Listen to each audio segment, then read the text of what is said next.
ladies and gentlemen, if I could have your attention, please. All right. Welcome to the annual USG debate. Tonight's debate will be broken up into 3 segments. The first segment right now will be the comptroller question and answer period. We only have one candidate, Mr. Parth Rana. Every panelist who's arrayed around me will ask one question, and members of the audience are encouraged to, I'm just going to hold this.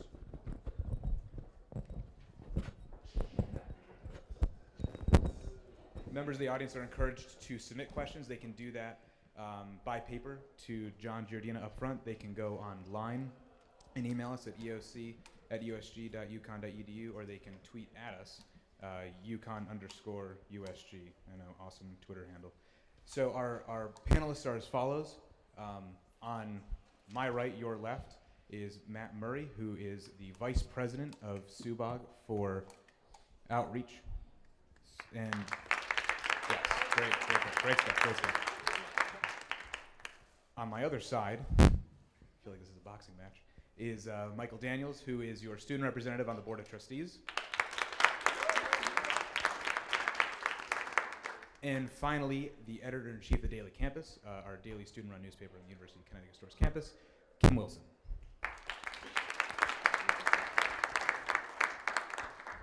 We will be joined a little later on by a 4th panelist representing the Rainbow Center, Lynn Alexander. She is coming from a class, and she will join us for the vice presidential segment of this debate. Another ground rule that I want to lay down, I ask for total and complete silence during each segment. Please reserve your applause or any other sound effects for the end when we go in between segments. And with that, I will give the directions down to the candidate. Mr. Rana, you will have 3 minutes to give an opening statement. Each one of the panelists here will ask one question of you, and then you will have up to 2 minutes for a closing statement. You're prepared? Yep. Good evening, ladies and gentlemen. I would first want to thank everyone for giving me this opportunity to speak to you today. My name is Parth Rana, and I am running for the comptroller position of the Undergraduate Student Government. I can start off by attesting to my affiliation with USG for the past 2 years. I've been a School of Business senator and a funding board committee member my freshman year. And from the start, I was very interested in funding board, unusually for the 9-hour meetings that they would have, so I felt like I was actually doing something important. Not to say that USG doesn't do other important things, but yes, so funding board was the spark of my first interest in USG, and I was an active member of that my freshman year until I was honored with the position of funding board chair for the duration of this school year. And through my tenure as funding board chair, I've been able to fund fund tier 2 organizations on this campus at a higher rate than ever before, allocating over $1.1 million over the past school year. I would like to say that I am running for the comptroller position because I find myself to be the most adequate and most accomplished and qualified candidate for the position. Having served on funding board for the past 2 years and having chaired the committee for a year, I can attest to the fact that one of the most important factors of USG's expenditures is funding.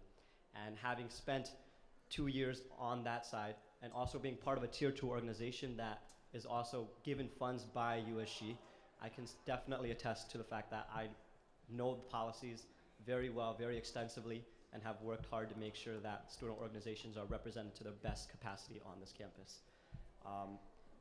Besides funding itself, USG has been blessed to have a surplus for the past year, thanks to the work of our current comptroller, and for the fact that I get to work with her every day has helped me understand the position at a more personal level better than what a sheet of qualifications is able to show you. It requires an extensive amount of work and dedication and hours that I am definitely more than ready to commit to.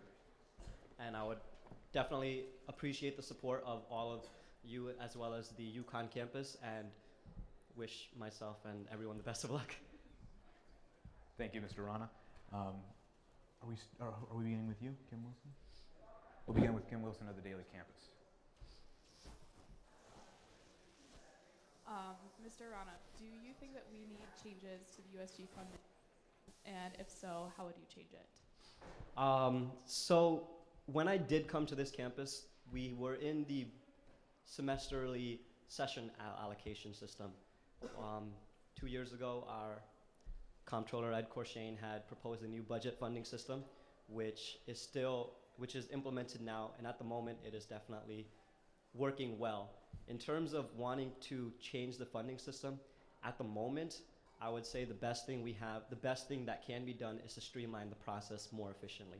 This means making sure that student organizations are contacted on a regular period and maintaining the equal level of communication, if not higher levels of communication with the student organizations through open office hours, my email address, and just general availability to ensure that the student organizations know exactly what is required of them. We were lucky to have students go to CASCA, which is a student government conference the past weekend, and I have been in contact with some of these students or some of these USG members that have talked about different approaches to the funding system. So there's definitely space to, what's the word? I'm sorry. There's definitely routes to change, but at the moment I would say that I am steadily happy with what we've been able to do with the system and would just want to make sure I streamline it more efficiently. Thank you.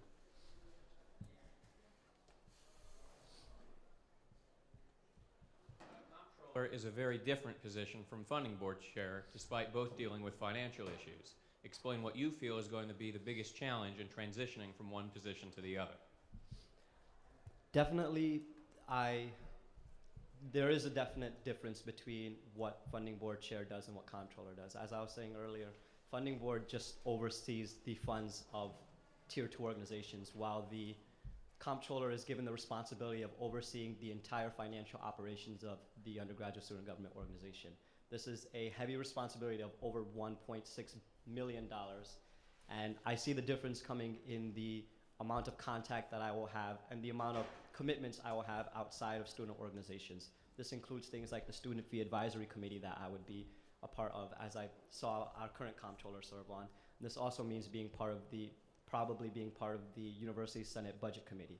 What these different committees are to ensure that there is a student voice in terms of the student fee that is being allocated to the students every semester, and making sure that there is equal representation in a financial portion for students outside of their extracurricular activities. It requires me to commit probably just as many, if not more, hours than funding board, because instead of just meeting with student organizations, I will be in contact with administrators more often than not, and will have to commit myself to ensure that I keep that open level of communication, not only with the students, but with the administrators, to make sure that the student voice is being heard. Thank you. When deciding whether or not to meet an organization's funding requests, what will you consider? I'm sorry, can you repeat the question? When deciding whether or not to meet an organization's funding requests, what will you consider? I feel like I'm not interpreting the question properly, but in my opinion, I think you're saying whether or not a student group should receive funding. So really, serving as funding board chair this year, I've been able to know and learn the policies, as well as contribute to making the policies for the past 2 years. And when deciding what student organizations are eligible for funding, I dedicate myself to making sure that it is contingent with our funding policies. And to do so, we ensure that the student organizations are tier 2 solid status according to our student activity business office, and making sure that they follow the proper funding procedure, which starts with the budget system, where you first pass the funding mastery test fully and then apply through the budget application.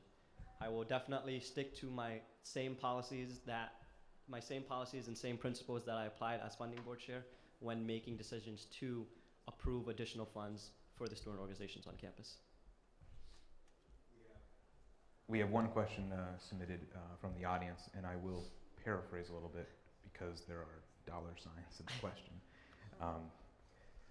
You mentioned earlier the USG surplus as a good thing, and that students as fee-paying members of our community deserve to see some of that money come back into their hands. How will USG work to make sure that that money gets back to the students?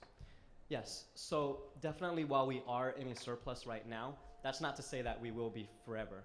There's always that possibility where USG will have a deficit, as we did just a couple of semesters ago.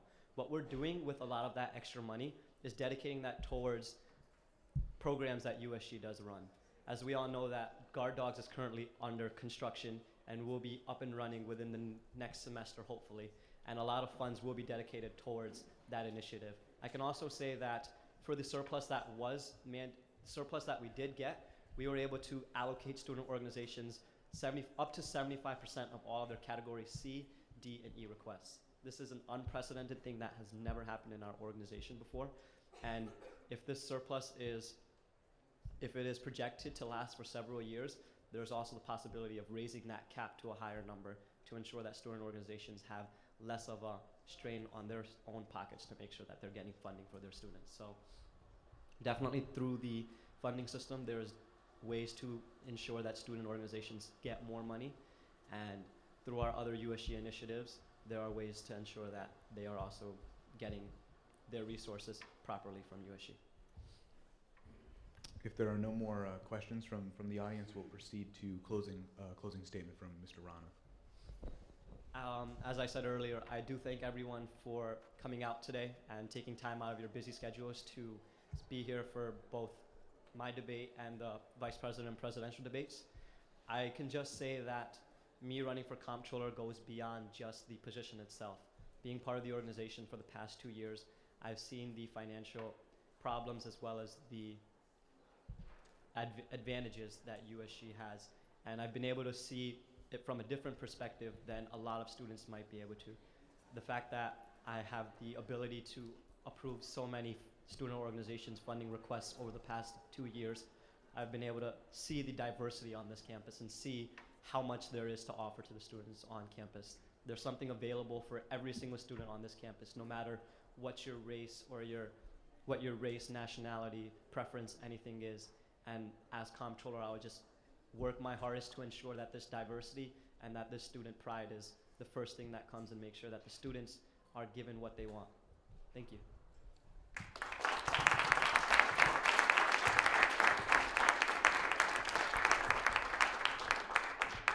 At this time, we'll have a brief 5-minute intermission to set up for the vice presidential segment. So we'll be back with you guys in about 5 minutes. Thank you.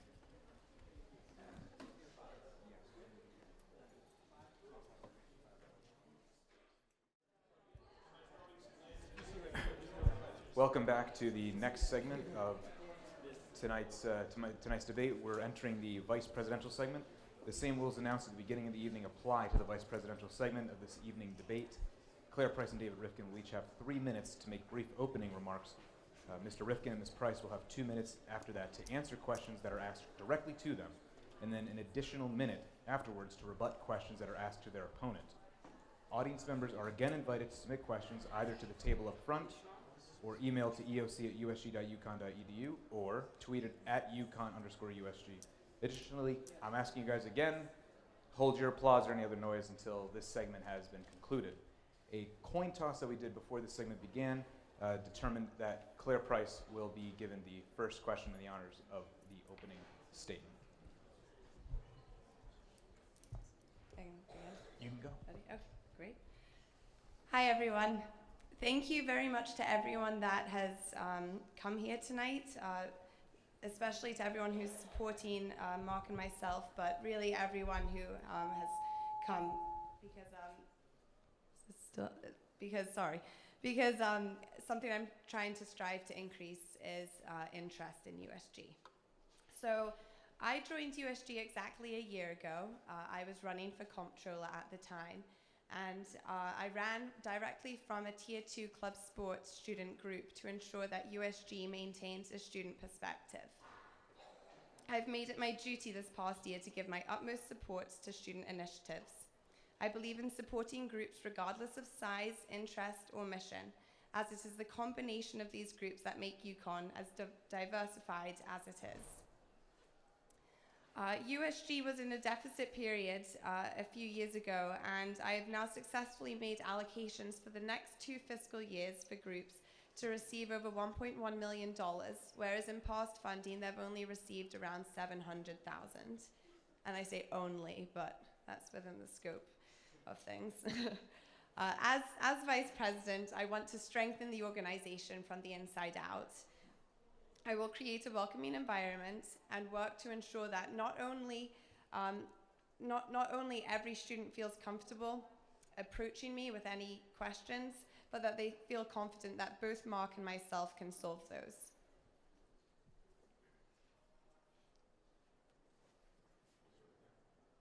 Sure. Hi everyone, thank you for coming tonight. My name is David Rifkin, and I'm running for Vice President of the student body because I truly believe that Carlisle and I can make a positive impact on USG, on UConn students, and on our university as a whole. I believe that the UConn student body has an incredible amount to contribute, so much raw potential that could be a major benefit to student government. I think that USG does fantastic work, but unfortunately right now, I don't think USG has a good enough grasp on the true wants and needs of UConn students. And I don't think most UConn students know what's going on inside of their student government.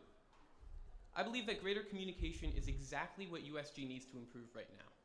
Exactly what will strengthen our representation of UConn students, and exactly what Carlisle and I will bring to student government next year. My time at UConn has been the best of my entire life, with truly amazing people and friends. I want nothing more than to work to my utmost towards the interests of the UConn students as your Vice President. I would be truly honored to represent you. Thank you. Thank you, Mr. Rifkin. From the earlier coin toss, Claire Price will be asked the first question by Kim Wilson of the Daily Campus.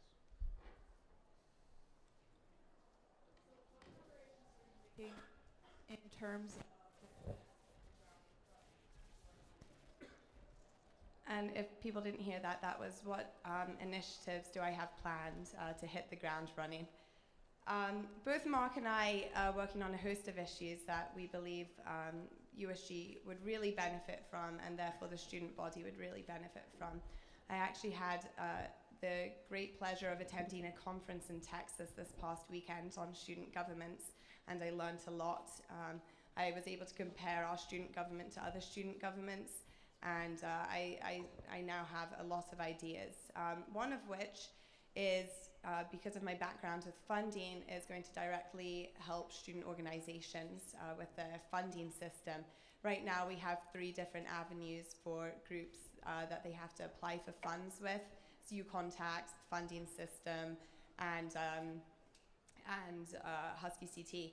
And what I want to do is simplify that all into one process and make it a lot simpler for groups to receive their money after it's been approved.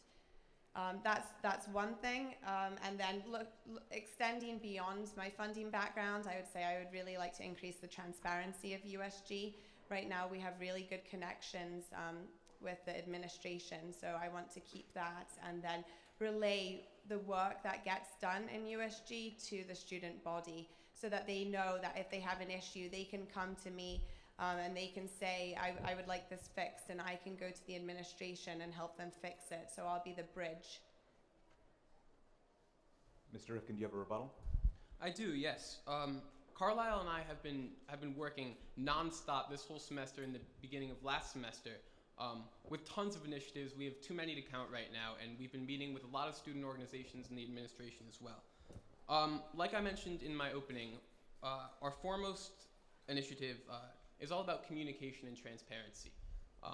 I really think that UConn students need to be the priority. I think USG does fantastic work within our organization, but I think more work needs to be done in order to hear what the students really think. Carlisle and I, just to name a few, we have plans for greater channels of online communication, senator outreach programs, town hall meetings. So I'll be talking about that a lot throughout the debate. Aside from communication and transparency, one issue that we have a lot to talk about is parking. I think the parking situation on campus right now is not okay, both in terms of quantity of spots and ambiguity. I think I've run through it in the course of time. Thank you. Mr. Daniels.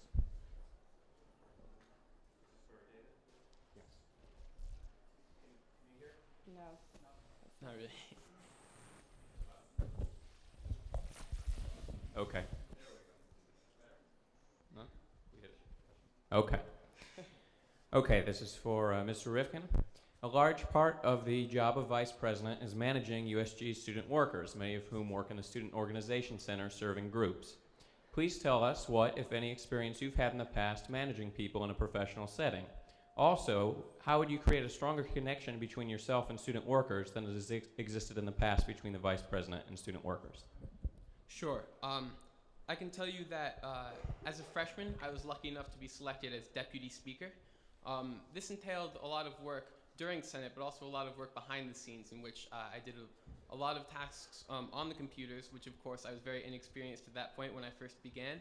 And I worked very closely with the student workers who were incredibly helpful. So it would mean a lot to me as vice president to be able to guide them as a leader and give back to them what they had taught me in the beginning.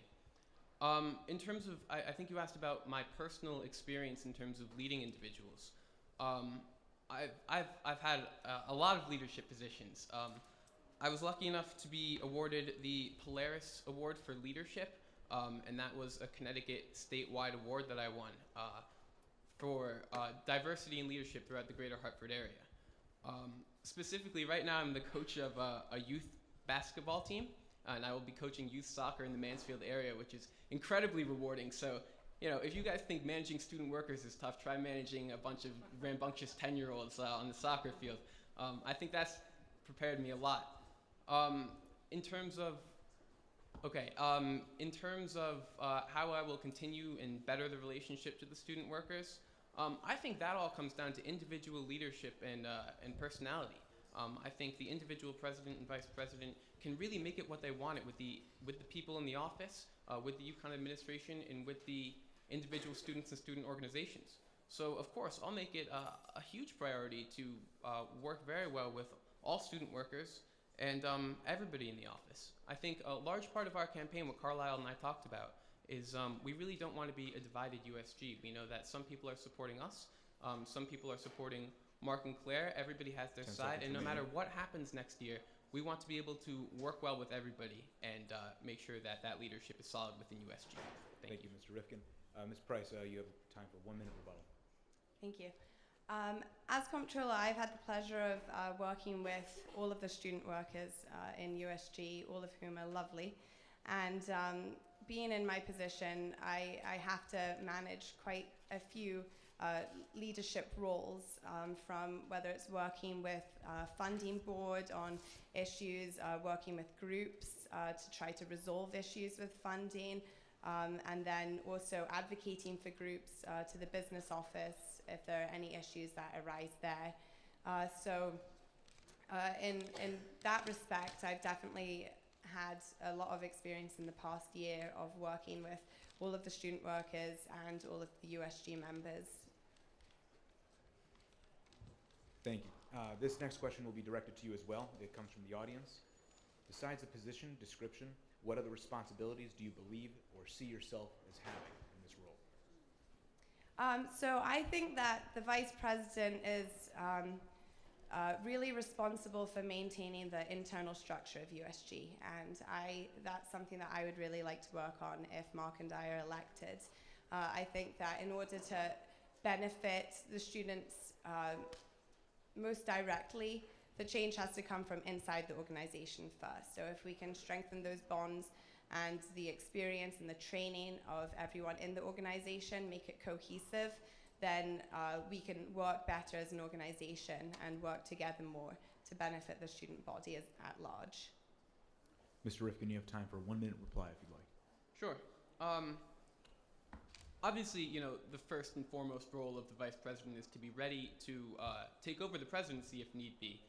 Hopefully, you know, that will never happen. But I think what made me really want to run with Carlisle when he first asked me is just his amazing leadership and his communication. We've been working so closely together throughout this whole campaign, and I'm sure that will translate into next year as well, that I really think I'll be ready at any given time to take over the presidency, just because we've been working so close together, and I feel I know his thoughts and feelings as he knows mine. Other than that, I think the vice president really needs to be seen as a leader and a mentor within student government. And outside of student government, when the president is in his hugely time-consuming meetings, it should be on the vice president to spearhead a lot of the communication campaigns and initiatives. 10 seconds remaining. Sure, I can end there. Thank you.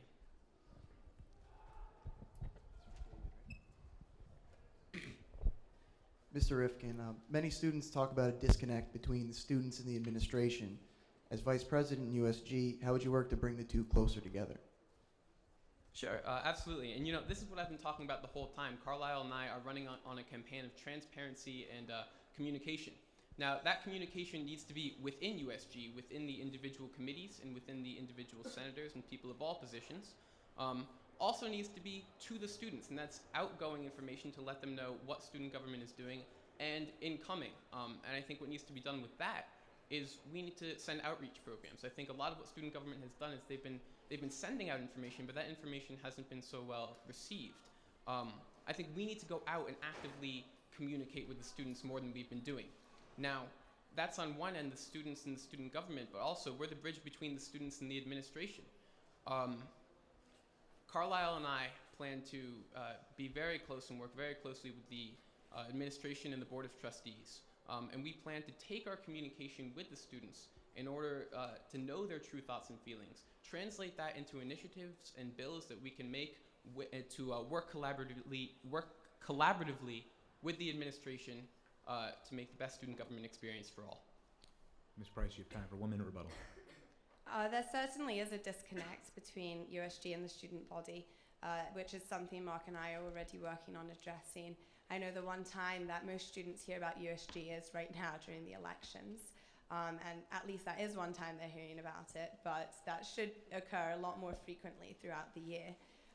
So one of the things I actually learned this past weekend at the conference is about updating a stale, stagnant organization. So right now we need a spark, kind of to light the fire underneath it. So to do things to keep up with current day, such as replacing bulletin boards with plasma TVs, to do things more technology-based rather than print-based, but to not forget that simple conversations with your constituents are the most important, and that 10 seconds. interacting with any student should be the first goal of anyone serving on USG.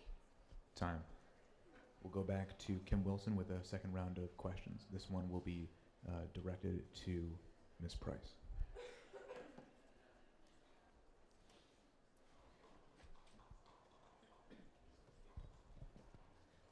You have an entire summer before the fall semester. So as VP, what would you be doing to prepare for the next academic year?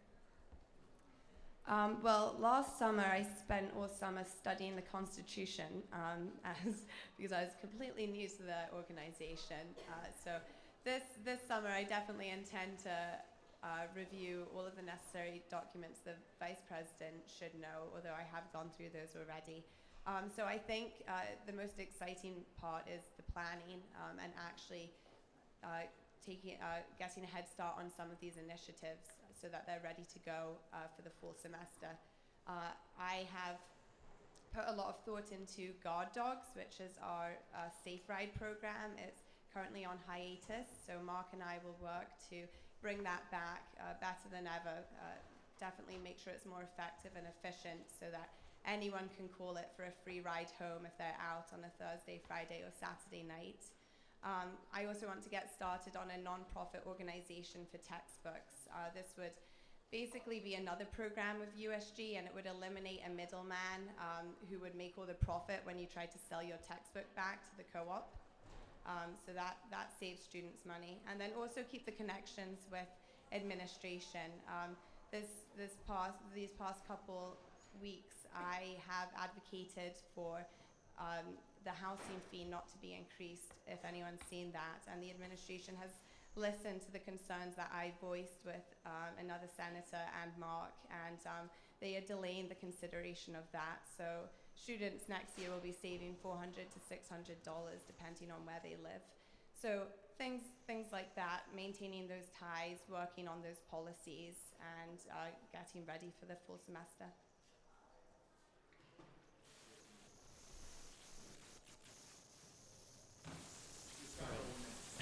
Sure. I think Carlisle and our biggest problem right now is our inflow of ideas. We have so many ideas that we want to contribute to student government next year.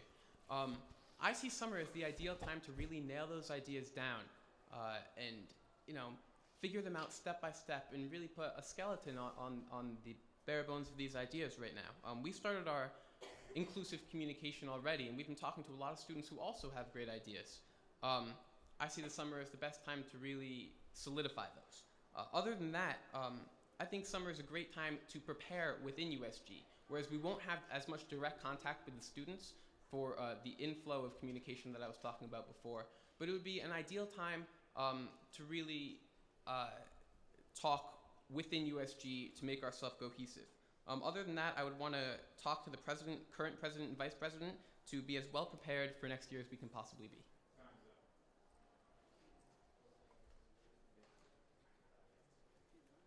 Okay, Mr. Rifkin. Yes. Currently, USG's vice president serves on the president's athletic advisory council. There are many issues facing varsity athletes right now, such as struggling to put food on the table as a result of NCAA regulations and longer travel times created by the new American Athletic Conference schedule. How will you advocate on behalf of varsity athletes as vice president? Sure. UConn varsity sports is what I grew up on. It's a huge part of why I'm here at this university today, and I continue to cheer our teams on for every single game. So varsity sports is still a major issue of mine, and I know Carlisle's as well. This is something that within my tenure as a senator so far, I haven't dealt with very much directly. However, continuing on with the theme of communication that I've been talking about this whole time, I very much look forward to talking with Vice President Guggens right now, learning as much about this issue as I can, and then working with the administration to see the best possible feasible outcomes. Ms. Price, you have time for a 1-minute reply. Thank you. I think it's important to remember that varsity athletes are students first, and that they are able to receive all of the benefits of the student body, and that also, on top of being students, they have a considerable time commitment. So, in saying that, they need all the help they can get, as well as any other student with the same time commitments that varsity athletes might have. So I would definitely advocate for any student, whether it be a varsity athlete or anyone else that needs financial help, to receive that help, and that they know that they can come to USG if they need us to help them fight for that. This next question will be directed to you. It comes from the audience, geared specifically towards you. Me? Yes. Oh. You mentioned the importance of student body engagement and interest. How will you raise the general student body interest if elected? So a few things that I mentioned before is definitely the transparency of USG and the advertising of USG and the marketing of USG. It is kind of like a small business with the huge amount of money that we oversee, and being comptroller, I've learned more than ever how important it is that every dollar of that gets spent responsibly. So definitely it's very important for students to understand where their money's going, and that comes with transparency. A few things that I mentioned earlier would be keeping up with the current day, so to do more technology initiatives, to have things like a bi-weekly blog, to have posters up as they are now, and also to have, I know Mark and I have spoken about this, addresses to the whole campus. We're hopefully trying to work on the president being able to email the student body at large instead of just have an announcement go in the Daily Digest, so that everyone knows who your president is and how you can contact them. Mr. Rifkin, you have time for a 1-minute rebuttal. Okay. I think Comptroller Price earlier used the word spark to describe this dilemma, and I think I'm happy she said that, because that was the word that I think I've been looking for this whole time. A spark for USG to really ignite student passion. I'm running with Carlisle because I see him as that spark. since I met him last year, and he came to me talking about all these ideas that he had, and he truly excites people in a way that I haven't really seen any other president or member of USG do before. 10 minutes before we started here, I was waiting outside a room for Carlisle to finish speaking to a room full of students that he was, that were incredibly excited about what he was talking about. And I'm very happy to be a part of that. So next year, I look forward to Carlisle and me and all of student government with us continue to be the spark and continue to excite students to be passionate about their student government. Time. In light of the university's Next Generation CT initiative and an impending increase in enrollment, how do you see USG's role changing on campus? USG's role changing on campus. I don't see their role changing on campus in terms of like a 180-degree change. I think certain aspects of USG need to be more enhanced. And in that, I mean, it's important. It's a difficult scenario to, with the Next Gen UConn, improve UConn's ranking and their reputation while still not raising tuition. That's a very difficult process, but I think that's a challenge that student government is ready to face. I think I'm very happy with what UConn Next Gen has done and will continue to do, and I think that money will improve UConn in terms of its research, in terms of its STEM program, in terms of a lot of areas that will really put UConn, raise UConn on the map in terms of a national university and internationally recognized university. Thank you. All right. Am I not rebutting? She didn't get it wrong. So the expansion and growth of UConn is something that I've been working on closely this year, as it directly affects our budget. With more students come more student fees and therefore a larger budget. But along with that, there are also more students and more student groups. So taking that into consideration, this year I have already increased the amount of money along with our funding board chair that student groups can receive. And also I've been advocating to keep tuition costs down, but student fee costs down as well. We have to be careful that we're not growing too quickly for our own good, and that every student here still maintains the quality education that they applied here and came here for.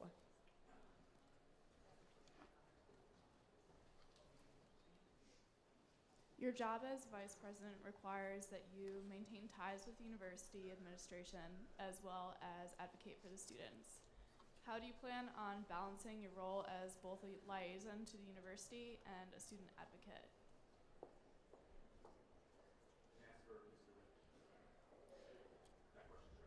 Oh, I thought it was her turn. No, am I wrong? Okay. Sure. I mean, yeah, I feel like I almost answered this question in an earlier question, but I'll reiterate what I was saying before. I think it all boils down to USG's role as the bridge, and to do so effectively, they need to be an effective communicator as well. If they truly understand the wants and needs and the initiatives that will benefit their students, then I have no doubt that USG will do a great job in reflecting that to the administration. And the administration, in their capacity and what they can do and their wants and needs, that needs to be reflected to the students.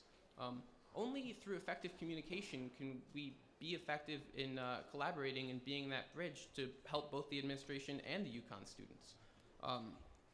I think Carlisle and I, this has been a major part of our campaign, and I'm sure we will be able to deliver that communication just as effectively next year.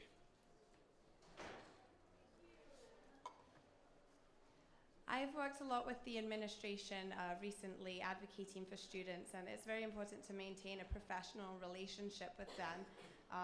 Respect is definitely the first thing that comes to mind. You won't get anything done if you're not working on the same level as them. A lot of them, or all of the administrators that I've worked with, they don't see themselves as above us, but they don't work well if we attack them. So to work on their level and to approach them as a student with an issue and still voice our concerns is the way that I usually go about it. And so far it's worked out very well. and then to relay that information back to the students. Okay, this would be for Ms. Price. If you are elected, who is the very first administrator you're going to contact to have a meeting with, and why would you pick that person? Probably the first administrator that comes to mind would be Michael Gilbert, and that is because I've been working with him closely on student fees for Res Life. And like I mentioned, the housing fees will not be going up next year because of legislation that I co-authored and that USG supported, but the student fees would go towards helping deferred maintenance projects, and I think that there are many maintenance projects in residence halls that need to be addressed, like hot water in Hilltop apartments, leaking ceilings, bad bathrooms, all of the above.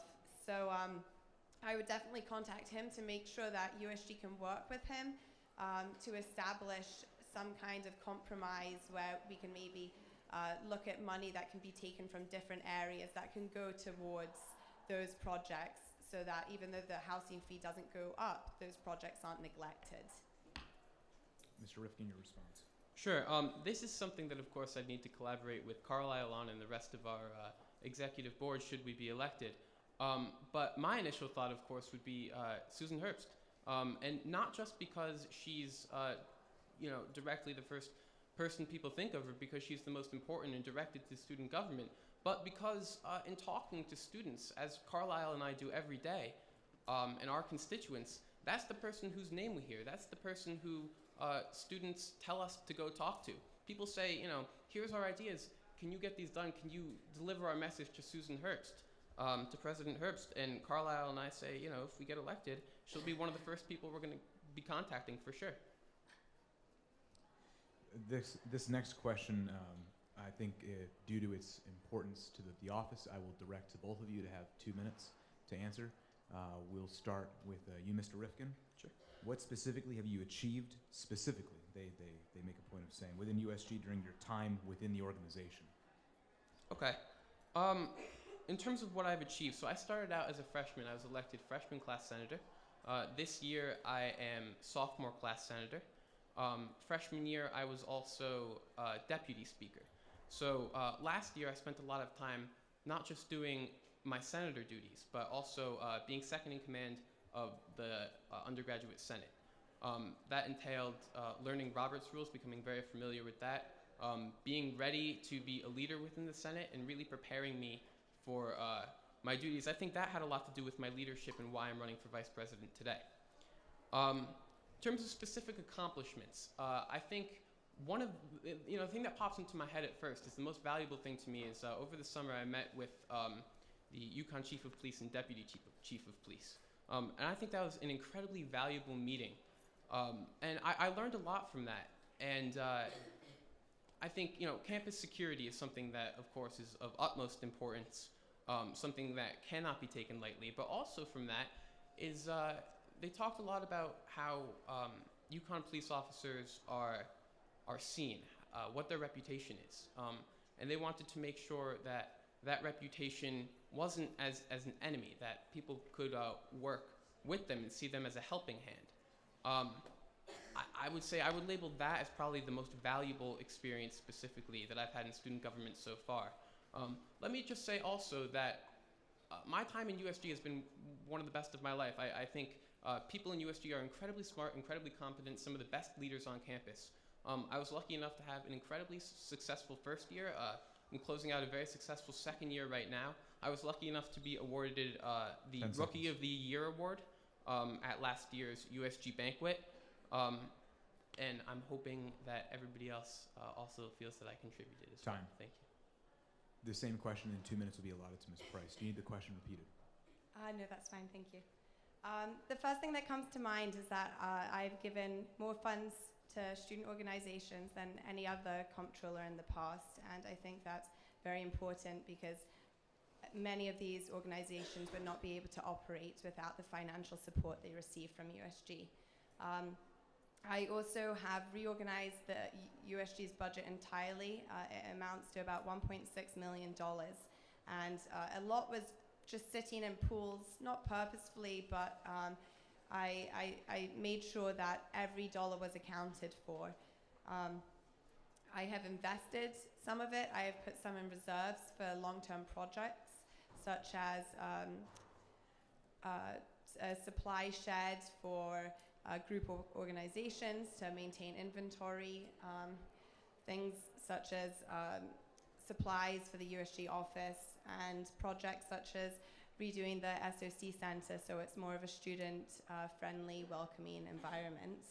And I also think of note, I have really connected with the administration this past year and have worked to establish a really good relationship with them so that I can continue to get things done.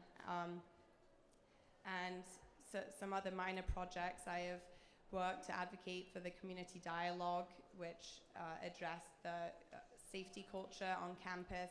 I also have attended meetings with Chief O'Connor about the blue lights on campus, making sure everyone feels safe, maybe getting more lights, having things such as an app on a smartphone for a blue light so you can press a button if you need help. Things like that that can bring a tangible response. The last question for the vice presidential segment will be asked by Mr. Murray, and it will be directed towards Ms. Price. Okay, and Claire, you touched upon this earlier, but if elected, what measures will you take to ensure campus safety? Right, so that's definitely very important, and especially in light of what happened last semester and the ongoing investigations. I definitely think there are parts of campus that need a lot of improvement. There needs to be a sidewalk going to Northwood Apartments. There needs to be lighting. Some bulbs are out. Going up Busby Hill, it's very dark. And I think it's important that everyone feels safe if they're walking home at night. A thing that I did just mention is having an app, not removing the blue lights, but having something in addition, so that if you have your cell phone and you didn't want to go up and press a blue light, then you can get connected immediately to some sort of help. Also, guard dogs and revamping that's another safe way to get a ride home, to eliminate drunk drivers, to make sure that everyone knows that they can have a safe ride home or an escort home as well. Mr. Rifkin, your rebuttal. Of course, safety at UConn is something that cannot be taken lightly. This is a very serious issue and has been always one of the most important issues for all of student government. Carlisle and I have already established connections with the UConn Police Department, and we'll continue to keep those connections up. In terms of campus safety, we're the liaison to the police department. We're their connection to the student body. So a successful relationship with the UConn Police Department is incredibly important. But that's not the only thing that contributes to campus safety. I think the most important factor is the culture on campus. And that, of course, is something that you can't change overnight. But Carlisle and I, through our communication, through talking with the students, I think we'll be able to facilitate the culture that we want to see. And I hope USG next year will be an outlet for any concerns about campus safety. Thank you. In reverse order of our coin toss before this segment of the debate, Mr. Rifkin will give the first closing statement. You will both have 2 minutes. Okay. Right now, USG's communication with the student body is simply not enough. Carlisle and I will take the extra steps necessary to hear the true wants and needs of UConn students, fight for their interests, and work towards their goals. We will increase USG's visibility, enhance its connection with students, and reignite its activity in helping the UConn student body to reach its full potential. Student government under our leadership would focus on the real issues, fixing the on-campus parking problem, fighting against textbook and tuition increases, and getting organizations the funding they deserve. Together, we will make the student voice stronger than ever before. Thank you. Ms. Price. USG is an immensely powerful organization, and I don't think that we've really tapped into that power yet. For the amount of change that we can bring, not just with our money, but with the positions that we hold, we can really make a difference and advocate for every issue. So I think what I would most most want to accomplish with Mark is serving as a resource center so that students know that they can approach us with any problem and that we can fix it, so that we can provide information, whether you're an incoming freshman or you're a senior that just needs a little bit of extra help, or whether you have any problem. I want to be there welcoming and ready to help you to solve that. And with that, we've concluded the vice presidential portion of our debate. Thank you.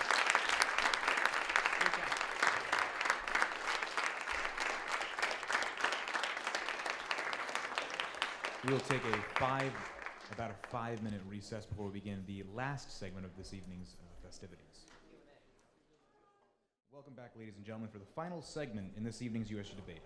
Presidential candidates Carlisle Bethel and Mark Sargent will, just like their vice presidential counterparts will have 3 minutes for an opening statement. Mr. Sargent and Mr. Bethel will have 2 minutes to answer questions directed at them and a minute to rebut questions asked to their opponent. Audience members are again invited to submit questions either to the table up front, emailed to eoc@usg.uconn.edu, or tweeted at @UConn_USG. Additionally, for the last time, I'd ask the audience to hold your applause, you've been great so far, and any other noise or sound effects until the end of this segment. And as a result of the coin flip from the last... John, do we have a coin flip for this one? Mark, okay. A coin flip made prior to the beginning of this event has determined that Mr. Sargent will be asked the first question and will open up with his opening statement. How's everybody doing? I'd just like to thank all of you for being here, my roommates, the panel for being here, Carlisle for being here, some of the members of the Greek organizations for being here. My name is Mark Sargent. I'm the current External Affairs Chairman, and I've been involved in USG since my freshman year, when I was elected North Campus Senator. Throughout my time in USG, I've been involved in a variety of committees and worked on a whole host of issues, from the Scholastic Standards Committee streamlining online courses to testifying at our state capitol in Hartford, fighting for a $1.5 billion straight grant of UConn's Next Generation program. With my experience, I'm confident that I'm the most qualified candidate to be your president. Bill Clinton once said, "Promising too much is as cruel as caring too little."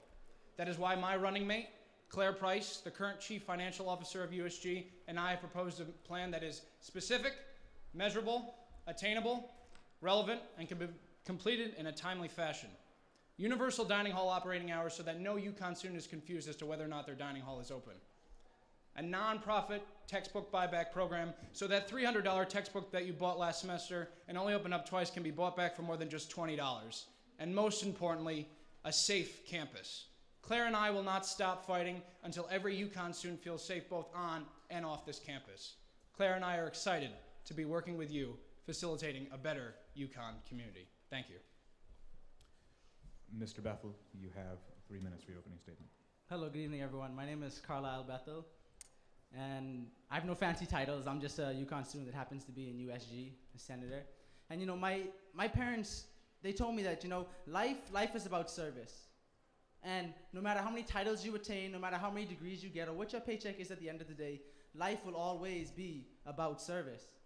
And I think that USG's job should be that of service, but unfortunately, they can't perform that service to the best of their ability at the moment. And I had a mentor once tell me that when you make an observation, you have an obligation.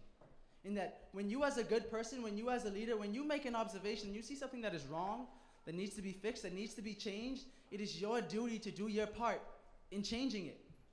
And that's why I'm running for USG president, because I see an organization with potential that is not performing up to all that is not doing all that it can do and being all that it can be.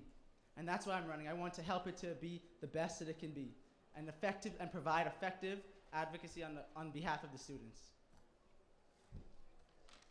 Thank you, Mr. Bethel. Our first question will come from Jim Wilson.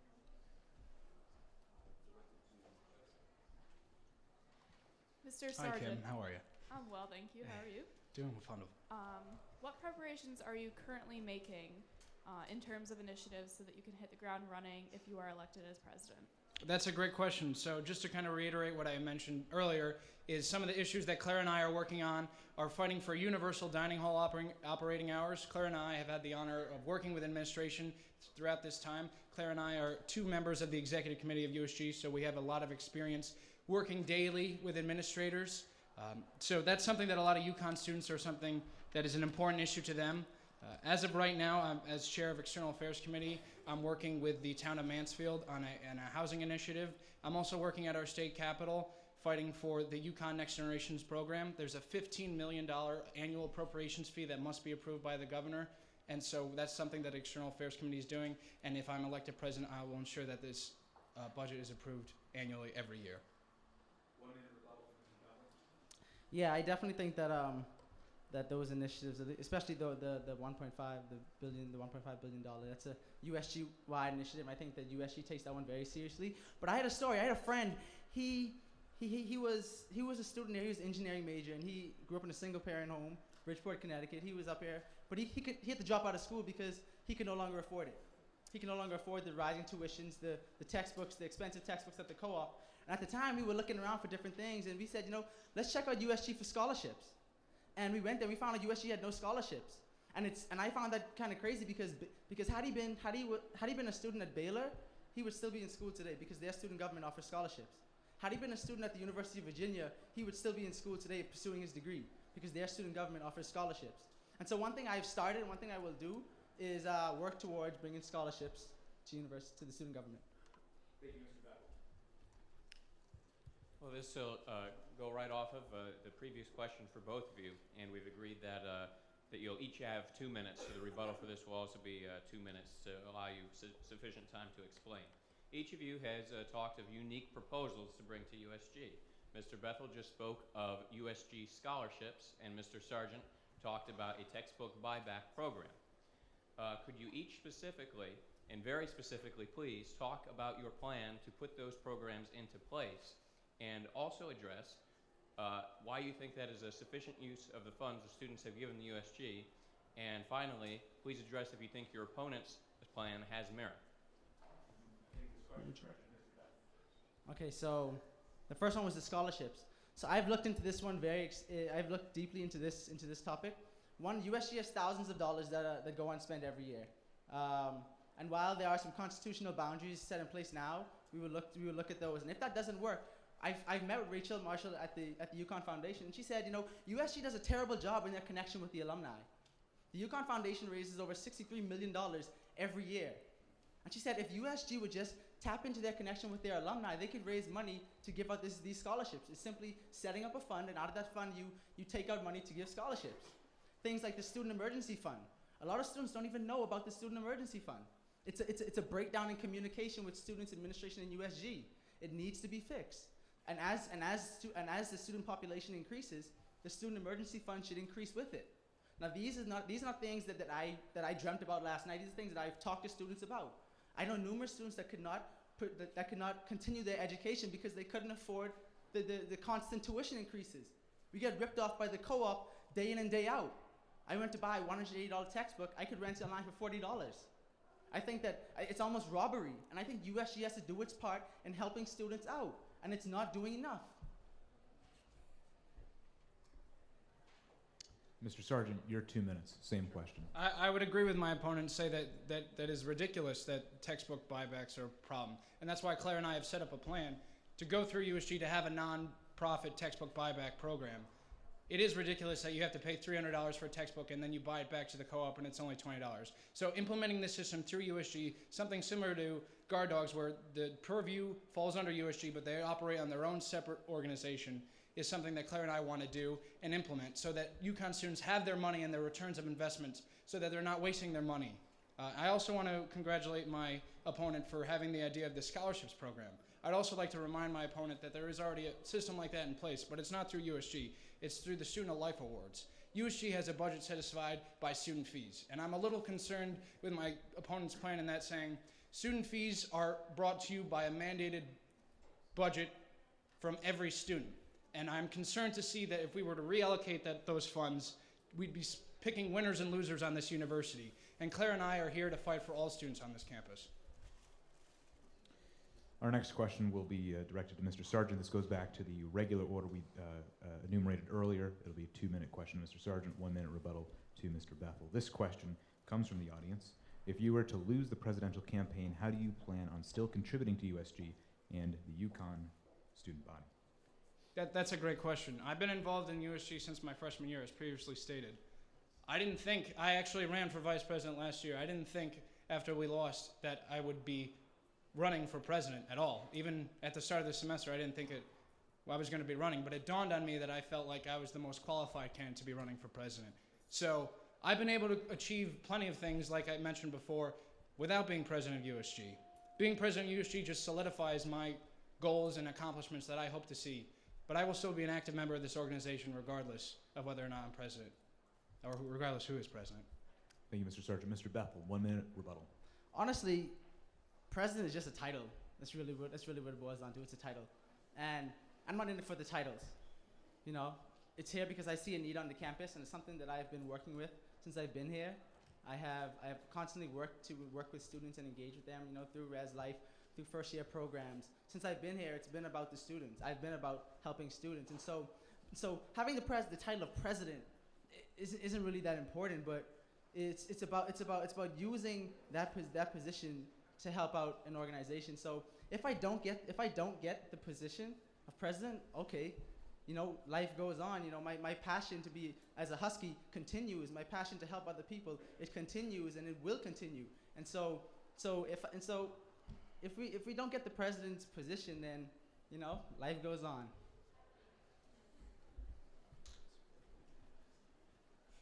Mr. Bethel, it seems as though a big part of your ticket's platform is improving the Soares campus's parking situation.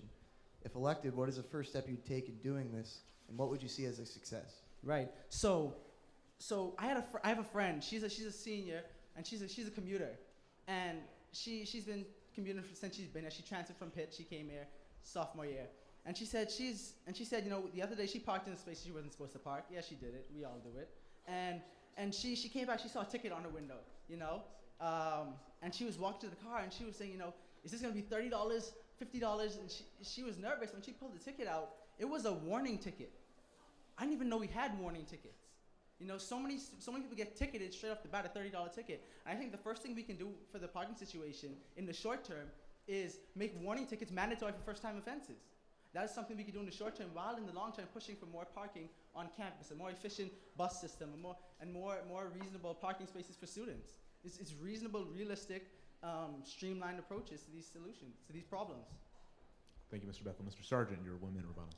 As my position in external affairs, I've been honored with working with John Armstrong, the current off-campus student services director, and he's kind of informed me with a lot of the issues that are pertaining to UConn students right now. And as it sees right now, parking services doesn't fall under, I believe, the Student Advisory Committee, and I think as president, that's something that I want to see come through. Any budget that goes through that, any fee, that goes through that process is looked at very closely and very carefully, and that's something that Claire and I want to work forward to. And just on a personal level, I have a car on campus. I live in Charter Oak. I know exactly what that's like. I've gotten some tickets myself. Something that's actually a problem that I see when I want to come onto campus, or if there's a commuter who's trying to come on campus and they're just trying to go to the gym and there's a basketball game going on, how difficult it is to find parking on this campus. And that's something that's unacceptable. And with UConn's Next Generation program, they're going to look towards more building of garage sources, but as it stands right now, looking for affordable parkings in the south and north garage, because I can't tell you how many parking spaces in there are empty.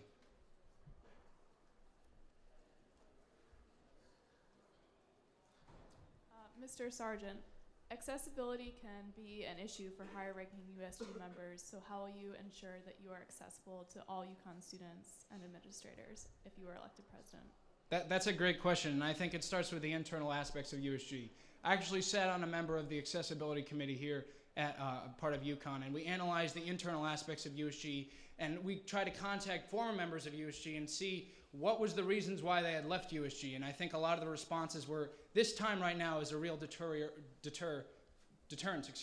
for a lot of individuals who try to join USG. So having a positive environment. I think my experience as external affairs chairman has been able to work with both students and administrators. Someone told me once that if you're the greatest leader on campus, but you haven't shared your story to anyone, that really won't give back to the community at all. So definitely encouraging younger members of this organization to get involved and working with the administrator. I think we've taken great strides working with administrators, but tying UConn students back into the role, having a monthly State of the Campus address out on Fairfield Way. I'm a big Italian guy. I come from a very loud Italian family. I know everything that goes on in my family, and I consider UConn as my family. So if there's not something that everyone knows is going on, that's a problem. And as president, I will ensure that every UConn student knows exactly what their administration is doing. Yeah, so when I decided to run for president, and all the Senate found out about it, I met with another senator, and he told me, he said, you shouldn't run for president. He said, you should run for speaker. He said, you should run for speaker because you're very outgoing, you're very connected with the student body, and that's the job of the speaker. The speaker is very connected with USG and the student body. And he said the president's job is to be connected with the administration. Now you see, when I heard that, that's when I knew that I had to run, because that is the view in USG at the moment. And that is the reason why we are disconnected. I find that completely ludicrous because in the Constitution, the first line under the president is to be connected with the student body to provide to advocate effectively. And so when I hear statements like that, it shows just how bad the situation is in USG and just how much it needs to be changed. And I think that I'm the right person to bring that change and get it more connected with the campus. So this starts with Mr. Bethel. Let's hear it. The USG presidency is a very big time commitment, and I've had past USG presidents tell me that it's like a full-time job with then academics placed on top of it. Both of these candidates are very involved on campus and currently have a lot of time commitments. So starting with Mr. Bethel, will you be prepared, if elected, to give up some of those other commitments so that you can focus on USG? I find that here as a student, when you come to college as a student, I work in the Academic Achievement Center, and we do a lot of time management, helping students with time management and things like that. And one of the things we always talk about is how when you become a college student, they throw things at you. They say, do well and get good grades, be involved with numerous organizations, have spirit, go out, be social, but get good grades as well. And they throw all these different requirements at you, and expecting you to be this perfect student. And unfortunately, I've had the opportunity to work in the Academic Achievement Center and worked a lot with time management and scheduling and things like that. And I've had great mentors in my time here at UConn to help me out with those things. And I definitely think that when it comes down to it, it all boils down to priority. With everything we do, it boils down to priority. What is priority? And honestly, to me, priority is what I can do to help serve the UConn student body. It's what I can do to serve the body. And if president and if I'm elected president, and that is the priority, which it will be, to serve the student body, then I'm all in it. Because as I said before, life is always about service. Thank you, Mr. Bethel. Mr. Sargent, your 1 minute rebuttal. I think first and foremost, my number one duty is to be a student, just as like every one of you. I'm here on campus because I chose the University of Connecticut. I'm originally from New York, but I came to this university seeing the prestige and the name that it had. So I think putting my academics first above everything is my top priority. Obviously, if I am elected president, there are some roles. I'm also currently an executive of two Tier 2 organizations, so I have a full understanding of the funding system. I've actually gone through the funding system, so anyone who has gone through that, I completely understand, and that is why that's part of the reason why Claire and I are trying to run, is to fix that system. But yes, one of those positions that I hold will be removed at the end of if I am elected. And regardless if I'm not elected, I think, as I said, the best leader is the one who can teach the youngest members and can carry on their legacy to create an effective environment. Thank you, Mr. Sargent. This next question will begin with you with 2 minutes. How are you going to help instill a moral conscience on our campus? Can you repeat the question, please? Sure. How are you going to help instill a moral conscience on our campus? A moral conscience. Okay, that's a very loaded question, but thank you very much. I guess, in the sense of the eyes of a government shouldn't govern by morals. Government should govern by policies and implement something that everyone can attain to for a common good. In this sense, this is a very loaded question, so I'm going to try and phrase it in a positive way. But I don't see governing by morals as a way that the student body can do. But having said that, I think putting legislation forth that every UConn student can agree with, and something that maybe sometimes might push back with the administration is something that Claire and I will both be fighting for. Just to kind of tie back into some recent incidences, USG has tried to write some legislation that is kind of thought-provoking with the administration. I think Claire and I will continue to do that. Claire had mentioned that she had gone to COSGA and learned a lot of great and valuable resources, and I think as a team we'll be able to work together to make sure that every aspect of USG is being put forth for the greater good of every student and for a better UConn community. Thank you, Mr. Sargent. Same question to you, Mr. Bethel. 1 minute rebuttal. Yeah, I just want to say that morality is not a piece of legislation. It's not an act. It's a way of life. It's a habit. And I think that lifestyle needs to be spread amongst the students of our campus. I think that it is something that we can't get enough of, and as president of the student government, you set a shining example for that, and that's exactly what I want to do. I'm not going to bring any complicated pieces of legislation and things like that. I want to be that president that connects the students on a person-to-person basis and speaks to them about the things that they're going through and the issues that they're dealing with and the struggles that they go through, because that's what it's about. That's what representation should be about, not passing pieces of legislation. And so that's what I want to bring to it. That's what I think USG really should be about. That's where USG needs to change. And so right now it's all about the legislation and these complicated bills that they pass through. It should be about the students and the person-to-person connection. Mr. Bethel, there's no doubt that being USG president is about connecting with the student body, and you've made it clear that that's your priority. However, interacting with the university's administration is still the job of the USG president. What will you do to see that the administration hears every student's voice? Definitely, I think it's very important, and not to jump back on the communication thing, but I can't make sure they hear the student's voice unless I hear it first, and that's through the communication. But dealing with the administration, I believe they truly want to see the university progress and do better and do well. But sometimes it's easy to get disconnected. Even in USG, it's easy to get disconnected when you get a title in your name or when you get in these high positions. It's easy to lose the common touch. And I just want to make sure that as administration, in dealing with the administration and the board of trustees, that they remember the common student on campus. They remember the things that they fight with, that they struggle finding a parking spot when they struggle with finding a parking spot. They have their parking spot lined out for them, so they don't worry about it. They don't think about it. We struggle about the snow and the snow on the sidewalks. Make sure those things are properly salted and cleared off. The stairs behind field house. I think that these things that matter, and so it's really about ensuring that they keep the students in the conversation. And as president, that I want to do that, but I can't do that unless I'm connected with the student body. And I think that should be the priority of USG as a whole, to really be connected with the student body. We say one campus, one voice. That's not just a slogan. That's something that I really embody and I really believe this campus needs. We need to be one campus speaking with one voice on these issues, because unless we stand together and speak together, they won't listen. As president, I want them to listen. I want them to listen and to hear what we have to say.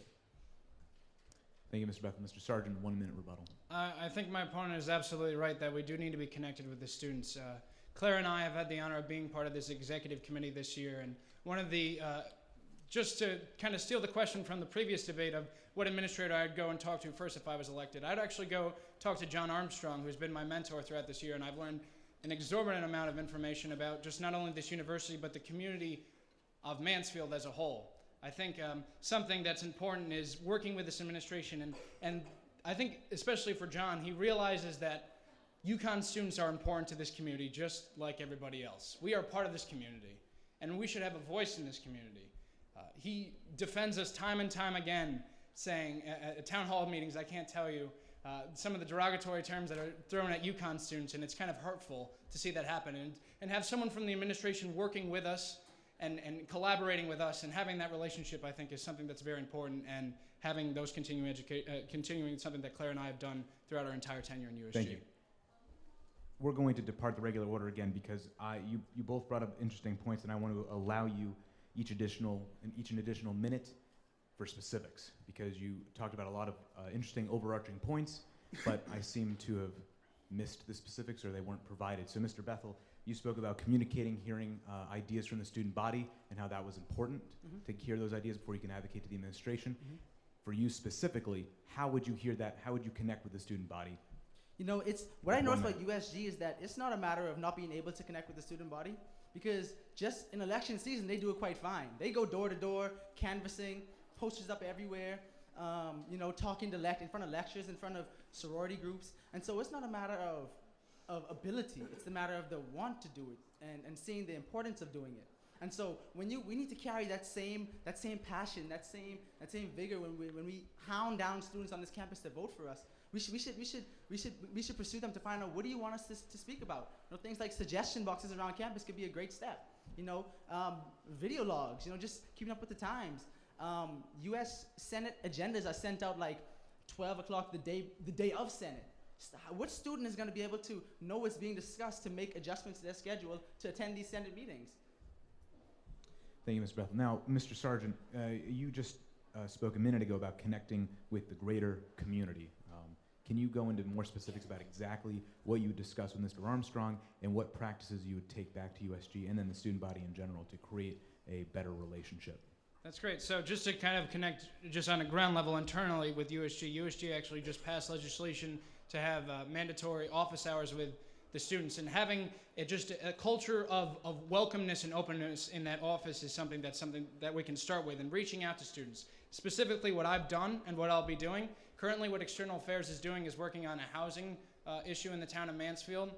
We are limited to 3 unrelateds in the town of Mansfield for the Planning and Zoning Commission. I've set up meetings. Unfortunately, they've been pushed off time and time again, but this is something that's a top priority under my current title of External Affairs Chairman, and as President, I will ensure that the UConn students' voice is a part of the community. Mayor Patterson has always mentioned that UConn students are always welcome in this part of this community, but I want to hold her to that word. And as President, I will make sure that every UConn student is a part of this community for the greater good. Mr. Sargent, have you made any efforts or do you have any plans to connect and support with the cultural centers at UConn? Sure, that's great. So something that we had done, part of the Constitutional Review Committee that I had the pleasure of working with, is analyze USG from the structures of the positions that they hold currently right now. And something that we looked forward to is revisioning the MCD senators and seeing that those positions are open up to representing all student voices. And something that we thought was better and more effective for this university was looking towards ex officios. So what that means is a representative from every cultural center, being a part of USG and being a part of the conversation. So as president, Claire and I would reach out to all cultural centers, finding the best individuals who can represent their cultural centers in the best way that can educate not only USG, but the student body as a whole. And it's an overarching tying theme because a lot of UConn students are unaware of what the cultural centers do, and we should be proud of what they're doing on this campus. And as Claire and I are elected, we will make sure that cultural centers are included in all conversations. Mark mentioned office hours. That's just the thing with USG needs, right? Office hours where we kick back in the office, legs up, and let students come to us, as opposed to going out to students. That's what we need. We need to go out to students, not have students come to us. Now, with the cultural centers, it's legislation. That seems to be the theme in USG. How about you support these events? How about you go out to these events and go to the AACC's Kwanzaa dinner, go to Latin Fest with Perlac, go to the drag show at the Rainbow Center. Support the Take Back the Night with the Women's Center. How about you go out to these events and actually support it? The main problem they're having with events is getting people to come out to the events. And that's the problem we have on campus. People don't show up to these events. They don't support them. They don't see it as directly affecting me, so why should I support it? I think I see that in a lot of students. It's in USG as well. There's no support for these events. They just want to pass pieces of legislation.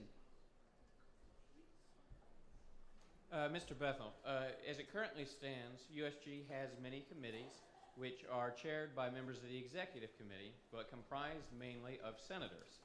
So in years past, this has created some confusion in USG's organizational structure.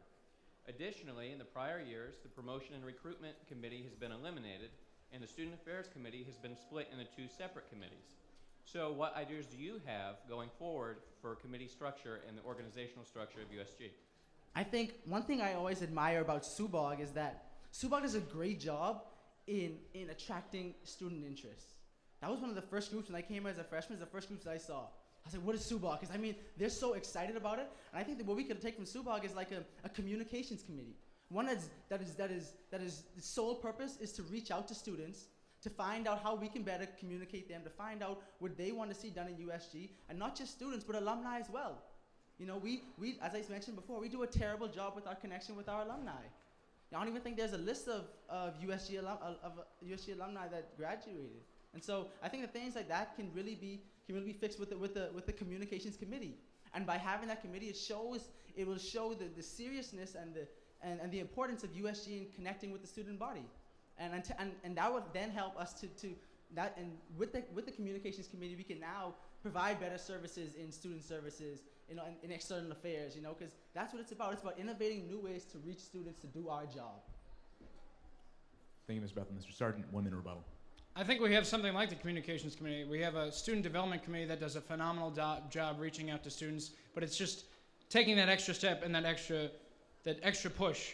So what my job and responsibility is, and what Claire's job and responsibility is finding students who want to fill these positions to reach out and are passionate about USG. So having committee members, some of the most passionate people part of USG are actually in committees. I can't tell you how many great and wonderful ideas I've had in External Affairs Committee from just members who didn't get elected into the position but came into committees and have brought wonderful ideas to the table. So in the sense of revamping the structure of USG, I wouldn't see it too much, but I would see and enhancing these roles that we currently have in USG and putting the right people in these positions to ensure that every UConn student is connected. Thank you. Thank you, Mr. Sargent. This next question will begin with you and then go to Mr. Bethel for a rebuttal afterwards. This question comes from the audience. How will you fix the fact that there are only about 100 people attending this debate out of about 17,000 undergraduates at UConn? This is great. I was actually just speaking with David Rifkin right before about this, and I said this is kind of unacceptable in a sense. One thing that Claire and I have as an overarching theme is transparency and advertising USG as a whole, reaching back to the common student and just letting them know, hey, we're students too. So having an environment where, there's people standing in the back, and I'm sure they're very uncomfortable right now, but having a place where we can all sit down in a welcoming environment, having it in the Student Union Theater, having it in Jorgensen Center is something that every UConn student should be aware of. As president, I want every UConn student to be able to walk up to me and have a normal conversation with me. We don't have to talk about USG. Just talk about an issue that's pertaining to you, something that's bothering you on campus. Like I said, I would like to think I'm a very welcoming and warm person. So that's something that I want to change, in having this event like this, and just not this event, but all events be advertised properly, working with other Tier 3 organizations like SUBOG and the Daily Campus to ensure that everyone knows what USG is doing and is available and aware, is something that Claire and I will both be fighting for. Thank you, Mr. Sargent. Mr. Bethel, 1 minute rebuttal. Yeah, I think that this event should be, I can see this event being in Jorgensen someday, hopefully. That's sort of my little dream. But I think that what we need to do is, I had a friend on campus. He told me, he said, oftentimes we focus on the what and forget the why. He said we focus on the what so much that we forget the why. And in that he meant, we focus on what's happening, what we're doing. We forget why we're doing it. And I feel as though when we communicate with students as why we are here as USG, what we do, why we do what we do, and how it affects them and how they can benefit from it, then you will start to see the participation. And that comes from reaching out to them and explaining to them and building that one-on-one connection, that communication with them. And that's only through the personal meetings with them. One campus, one voice, and that comes through meeting with people individually. And then we will see this event slowly move to the theater. Then we will see it move from the theater to Jorgensen. Sexual assaults are a rarity on campus, but unfortunately they do happen. Earlier this year, there was a lot of discussion about rape culture on campus. Do you see this as an important issue? And if so, what do you think is a good first step to fixing the problem, or at least getting the conversation started again? Yeah, it's definitely a problem on campus, something that should not be tolerated at all. We had a terrible headline in the papers today. It's something that's sad that we should definitely address. But I was speaking to someone from the Women's Center, and she was saying how, whenever people think about helping out or helping to get rid of the whole rape culture or sexual assault on campus, they think of starting a new program. They think about what's the next program we can start. When really, she said, sometimes the best solution is simply to support. Simply to support the programs that the experts at the Women's Center already have in place. It's things like Slut Walk, Take Back the Night, and all these different, the I'm Enough campaign, all these different programs that are put on, they need to be supported by USG. The members need to be going to these things, need to be setting the right example. They need to be speaking to other students about why they should be attending these things, and it's through the education, it's through the support, through the participation of these events that then we will see the true change on the campus. It's not a matter of USG passing a piece of legislation. It's about the support. It's about the support, and going in there and really setting that shining example that this is something that the campus needs to stand together, stand up against, and stand up to, and say that we will not tolerate this at all. You know, sexual assault is a very serious and concerning issue to a lot of people on this campus. It's something that shouldn't be tolerated by anyone. What USG has done is currently what I'm actually working on, an external affairs committee, is collaborating with another organization on this campus for National Consent Day to have an open environment, of a welcoming environment for UConn students, and to educate UConn students. I think, I know all USG members and other Tier 3 organizations have to go through sexual assault training, but having that available to everyone and educating all students, I can't tell you how many students, for the first time in college, they came and asked me, and they were like, what is consent? And that's a concerning issue. You know, I had the fortune of, favor of having my family tell me as a kid, but not everyone is as fortunate as that. And I think educating UConn students, not just USG, but all UConn students, because it seems to be an issue across the campus, and having it accessible to everyone is something that Claire and I will both be fighting for. Mr. Sargent, if you were elected, what would be the very first thing that you would do? And Call my mother. I would definitely call my mother, and I would be like, in terms of your role as president. I would definitely call up our current president, Ed Corshane, and ask him, what were your feelings? How did this really kind of sink into you? It's, you know, the role of president is a very demanding role, but I think it's something that if I am elected, I will be ready for, and I'm confident about. So it wouldn't be any major, and the first day I don't think any major legislation will happen because it's the very last Senate at the end of this semester, but some collaborating with my newly found executive committee and contacting the previous administration to just have a normal conversation, see the pros and cons of what they happened when they were president, and something that really helped them get through the tough times. So that's something that I would do on a personal level, but nothing really on an administrative level. Man, this guy loves legislation, I must say. But honestly, the first thing I would do is contact and tell the students, man. They're the ones who voted, went out and voted and put us there. So I think I would go and tell them and, you know, thank them individually and continue that person-to-person connection, because it shouldn't stop after we get the title. It should continue. It should continue to build. And then from there, we can look at unifying USG and finding where we want to go from day one. You know, hit the ground running. Find where we want to go, where we want to move from here. Where do we want to be in 3 years, in 5 years, in 10 years? You know, did you have to hit the ground running? But first off, thanking those that went out and, you know, voted for you, put you here. So thank the students. This will start with Mr. Bethel. For a number of years, Guard Dogs was a non-judgmental safe ride program on the UConn campus funded by USG, but operated partly independently by a group that had an office over in East Campus. There's been a number of complex issues surrounding Guard Dogs in the prior years, with, for a long time, USG deciding whether or not they should spin them off into their own organization. This year, partly because of a lack of volunteers, Guard Dogs has ceased operating. Though this was one of USG's most prominent places on campus where they're recognized by the students, many students don't currently understand why Guard Dogs is not operating. So I would ask, starting with Mr. Bethel, do you plan to bring Guard Dogs back? And if so, how would you go about doing that? Oh, definitely. Of course, Guard Dogs have to be back. I caught a few rides. Those Guard Dogs is a lifesaver, man. But I think that, you know, the overarching theme, the problem with USG is the connection with the student body. You know, Guard Dogs, I'll get to Guard Dogs, but I just want to say that USG right now is almost anemic in its participation. We have numerous vacant Senate seats that need to be filled. We need to get passionate people that want to help out. And the problem with Guard Dogs is as you said, is the participation. And that's a theme throughout USG. And you know the reason why? It's because USG does not value enough the importance of communication with the student body.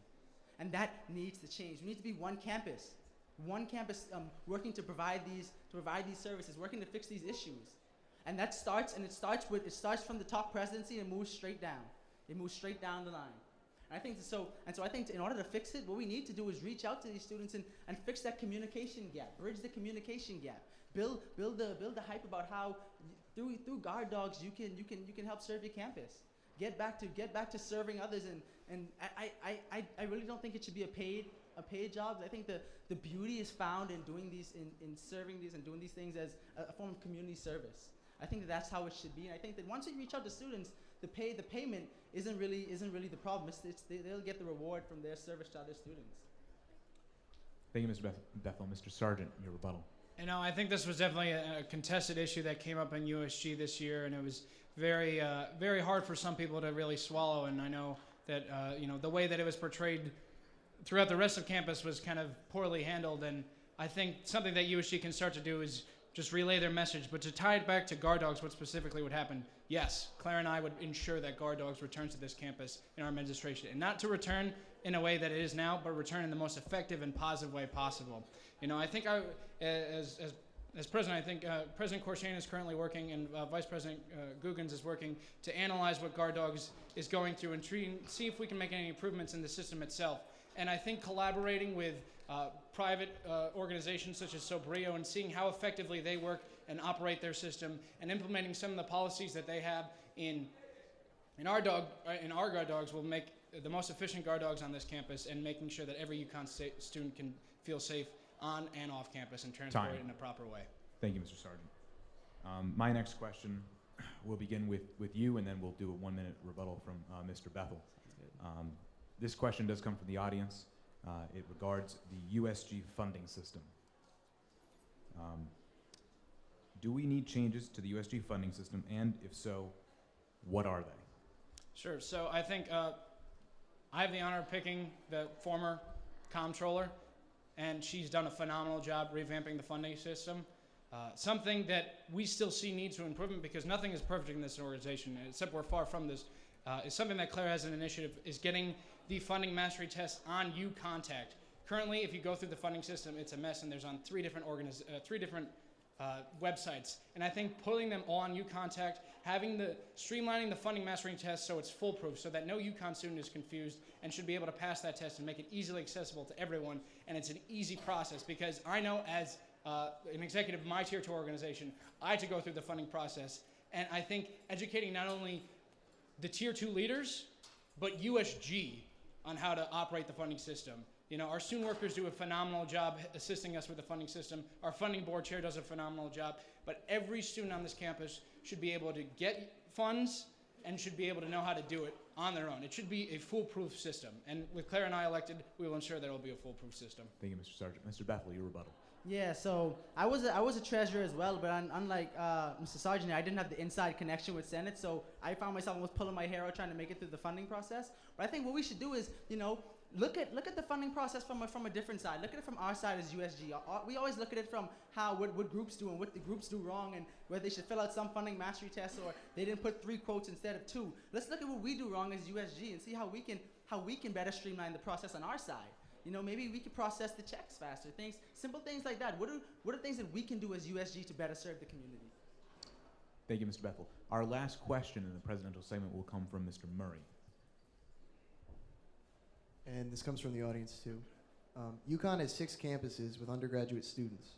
How are you going to collaborate with the students on the regional campuses?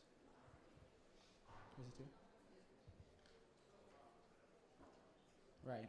So I definitely agree with that. I think the other 6 campuses are great, but you know, we're expected to connect with them, and we can't even connect with our student body. You know, and so we need to start at home and find out and build our way out. I'm glad to see. I think we have the VP from the Stanford Student Government here tonight. I think, and so I think that things like that, supporting other initiatives, not just our initiatives, but going to their student government senate meetings and visiting them and see what they're working with and working with them and working together. But you know, it starts at home. You know, it starts at home. It starts by us becoming one campus, and then that same spirit of being one campus will spread to the other branches. You know, but it's one campus and we speak with one voice. It's something that we really need to work towards. And as the main campus, we should be setting a shining example for the other campuses. And it starts by us reaching out to each student individually, not just during election time, not just during when we need their vote, but immediately after we get their vote, after we get the titles and the positions. You know, let's start doing our job, and let's start on our campus, and then we can move to the other campuses. Thank you, Mr. Bethel. Mr. Sargent, your 1-minute rebuttal. being part of both the executive committee and external affairs gave me the opportunity to work with other campuses, and something that I was able to work with last year, which is the approval of the Next Generation Connecticut program, which actually gave money to other campuses, is something that I have a great honor of being able to be a part of. And something that external affairs, what the executive committee was trying to do this year was reach out and see if we could have a student government summit. And it's a little difficult, I know, because we all UConn students, hard to get people's schedules together. People have conflicting times and stuff. But seeing if we can really push for that, working not only within USG and UConn here, but all the other presidents and all the other campuses, and not just the presidents, the students. The students should know what is going on in their student government, and if Claire and I are elected, we will ensure that every campus is unified. Thank you, Mr. Sargent. In reverse order from our coin toss earlier, Mr. Bethel will give the first closing statement. You both have 2 minutes for a closing statement. When I see campus as different pockets. We have, Greek life over here that's very connected. We have the cultural centers that are very connected. We have athletics, very connected, a cappella groups that are very connected. And within themselves, they are very connected. But when USG does this job and bridges that gap and connects those groups together, then we will see the true power of the student body. Then we will see us make real change on this campus. And honestly, we get a shining example of it with Huskython. Hand clap to the students, almost $500,000, that is amazing, but that only came through us coming together for a common cause and initiative. And it shows the strength that we have in unity. And when we have that same passion for any cause, scholarships, parking, we will then see the results. I compare it to an a cappella group. When you have an a cappella group on stage, what happens if everyone goes there and sings their own song, drops their own beat? No one wants to listen to it. No one will listen to it. But when they all go up there and they all sing the same song, they all sing on tune, bring their different talents to the table, and they all work together for a common goal. It's beautiful. It's powerful. And when we as a student body come together as one campus and speak with one voice on these issues, we will see the beauty in it. We will see the power in it. We will see things happen on this campus. It won't just be legislation being passed. It'll be the student body speaking out on issues that matter. And the administration, the board of trustees, they will have to listen. Because it won't be a matter for discussion. It'll be the student body coming together and showing just how serious they are about these issues. And that is what David Rifkin and I want to do. We want to bring the campus together, one campus, speaking with one voice. Thank you, Mr. Bethel. Mr. Sargent, your closing statement. I just want to say thank you for all coming out here. Thank you, Carlisle. Thank you, David. Thank you, Claire. This has been a phenomenal experience. Like I said, I come from an Italian family, and if something goes wrong in that family, everybody knows immediately. And it's troubling to be part of USG's family and UConn's family, and when an issue arises, not everybody knows. And I think that is why Claire and I ran. We had, USG had an open dialogue discussion last semester, and there was an individual who said, I don't even know what USG does. And I think that was the nail on the coffin for me of reason why I want to run for president of USG. Everyone should know what goes on in their campus. Everyone should know where their tuition dollars are going. Everyone should know where their fees are going. Everyone should know what UConn students are up to. And if I'm elected, and if Claire's elected, we will ensure that to happen. Yes, we are one campus, but there are many voices on this campus. Claire and I will ensure that no voice is unheard, that no voice is left in the dark, and that every voice has put value into those voices, because all these voices are provided with diversity, and all these voices will be put together, but we will put the importance of each of those voices on an equal level. And with that, thank you guys very much, and we hope we have your support. Thank you, Mr. Sargent. And that concludes this evening's USG debate.